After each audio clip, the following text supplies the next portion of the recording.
Olá, meu nome é Felipe e eu trabalhei como bolsista do projeto As Artes nas Festas da América Portuguesa, segundo os viajantes estrangeiros do século XVI, XVII e XVIII. O trabalho consistia basicamente no mapeamento de informações a partir dos relatos dos viajantes europeus que vieram para o Brasil colônia do século XVI e, por conta de algumas necessidades que aconteceram durante o processo da pesquisa, do século XIX também, cruzando essas informações com os livros historiográficos sobre a história do teatro brasileiro, escrito por historiadores brasileiros do século XX.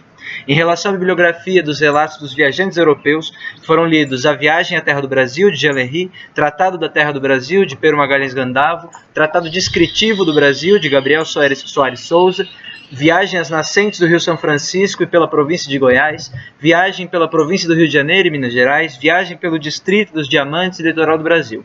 Esses últimos três escritos foram escritos por Saint-Hilaire. No que diz respeito à bibliografia historiográfica, foram lidos O Teatro no Brasil, de Galante de Souza, A História do Teatro Brasileiro, de Lafayette Silva, História Concisa do Teatro Brasileiro, de Décio de Almeida Prado e Panorama do Teatro Brasileiro, de Sábato Magaldi.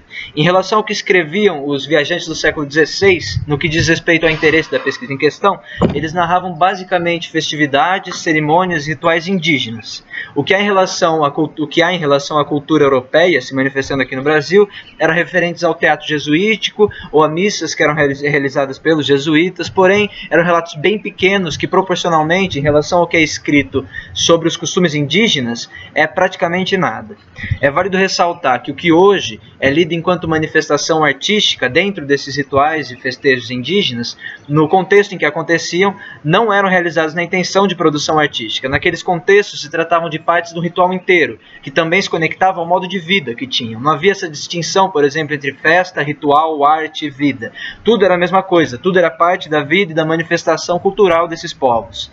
Uma coisa era intrínseca à outra, o que não impediu que posteriormente esses costumes, apesar de desvirtuados de suas essências e intenções originais, se manifestassem em outras expressões, agora sim artísticas. Isso ainda pensando no próprio século XVI, porque tanto as danças quanto as músicas, os costumes, até a língua tupi foram apropriadas pelos jesuítas durante esse processo de catequização e colonização e colocadas nas representações dos autos, por exemplo.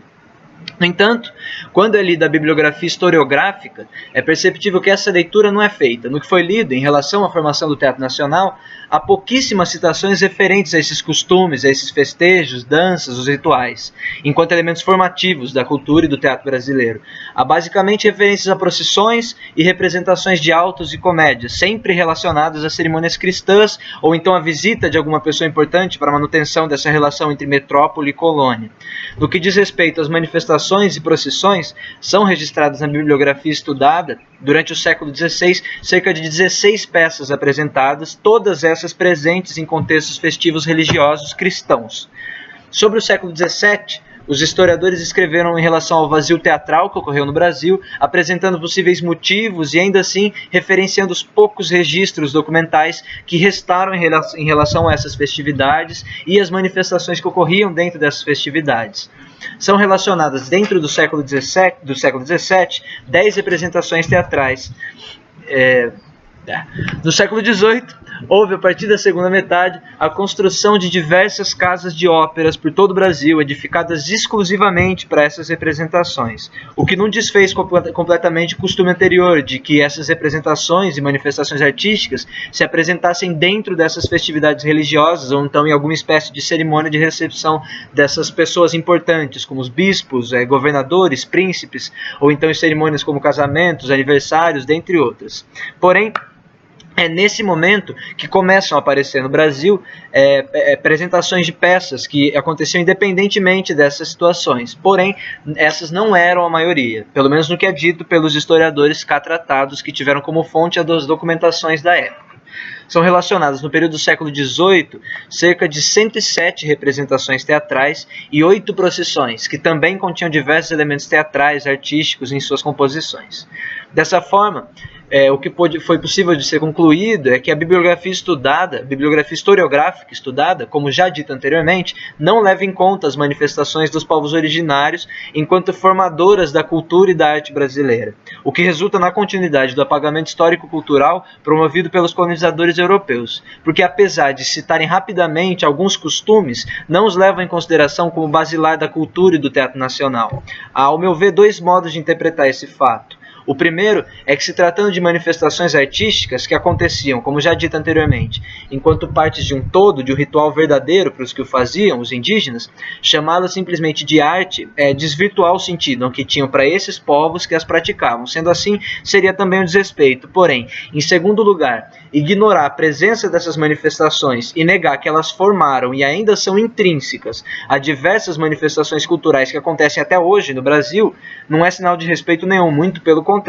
Desconsiderá-las e desconsiderar também os desdobramentos desses costumes é apagar uma parte da história, apagar variados povos e culturas e também desprezar todas as manifestações artísticas que vieram dessas raízes.